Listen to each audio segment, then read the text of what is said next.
Assalamualaikum warahmatullahi wabarakatuh.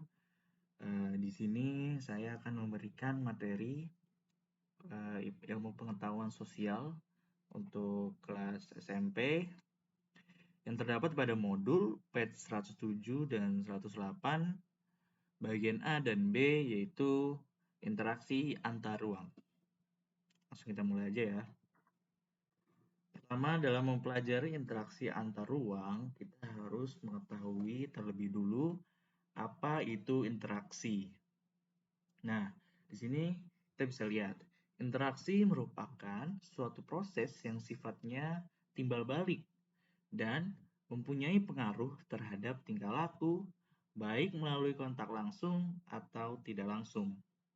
Nah, interaksi melalui kontak langsung terjadi ketika seseorang datang ke tempat tujuan, sedangkan interaksi tidak langsung terjadi melalui berbagai cara, misalnya dengan membaca berita, melihat tayangan di televisi, dan lain-lain. Setelah itu kita lanjut ke apa sih bentuk-bentuk interaksi antar ruang. Nah, yang pertama kita bisa tahu yaitu mobilitas penduduk.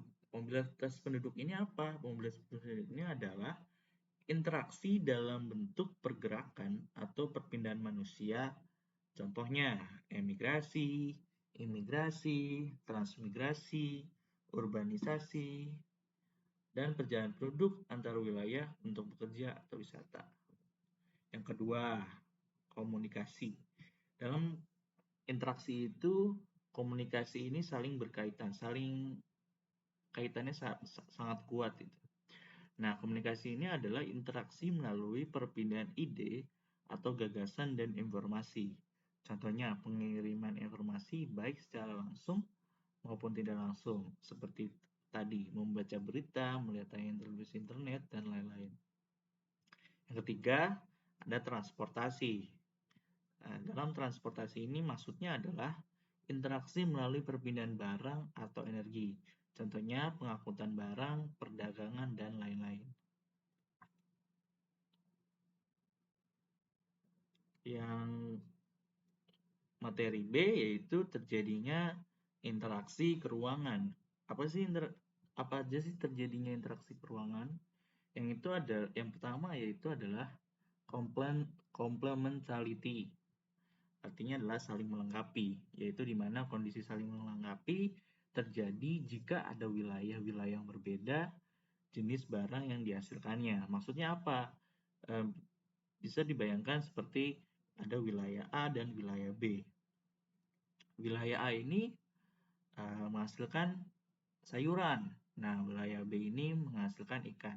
Mereka akan terjadinya kondisi saling melengkapi di mana wilayah B yang menghasilkan ikan membutuhkan sayuran terhadap wilayah A, dan wilayah A sebaliknya membutuhkan ikan untuk wilayah yang menghasilkan sayuran. Kedua, ada intervening opportunity, yaitu kesempatan antara merupakan suatu lokasi yang menawarkan alternatif lebih baik sebagai tempat asal maupun tujuan. Jadi menawarkan alternatif yang lebih baik. Ketiga, ada transportability. Apa ini transportability? Pengangkutan barang atau juga orang yang memerlukan biaya. Nah, dalam transportability ini tujuannya adalah biaya ini untuk terjadi interaksi tersebut, biayanya itu harus lebih rendah dibandingkan dengan keuntungan yang diperoleh. Nah, jika interaksi antar ruang tidak akan terjadi apabila biaya angkutan barang terlalu tinggi dibandingkan dengan keuntungannya. Jadi, tidak ada interaksi antar ruang apabila biaya pengangkutan barang terlalu tinggi dibandingkan dengan keuntungannya. Jadi, kita harus mengetahui apakah biaya untuk terjadi interaksi tersebut lebih tinggi atau lebih rendah nih untuk dibandingkan keuntungannya atau tidak. Oke, mungkin materi saya sudah selesai sampai saya di sini.